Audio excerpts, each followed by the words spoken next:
Okay, we got these dish strainer baskets, these kitchen sink strainer baskets from TRAPMATE. They sent these to us so we could show them to you, and it's kind of a wire mesh kind of a sink basket here. And what you do is you put it in your sink, and then it collects all the little crudlets and stuff, and then when you go to dump it, you just dump it, and then it just dumps out like that, and then ta-da, easy peasy. And I'll just show you here. This is, I just got done doing the dishes and rinsing out the sink and doing all that kind of stuff, and you can see we got some little crudlets in there.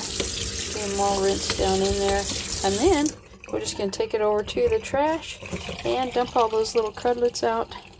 See, this is, they came in a pack of 2 there, so we're just going to go take it over to the trash, and then we're just going to dump it out. Ta-da! And then it just reverses there. See, now we're back on the right side, and all the crudlets just came out of there when we just dumped it. See, ta-da! And then the basket just falls.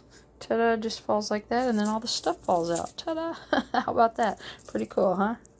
And then you just put it right back in the sink, ta-da, just like that. And thanks for sending that. That's awesome. I love that.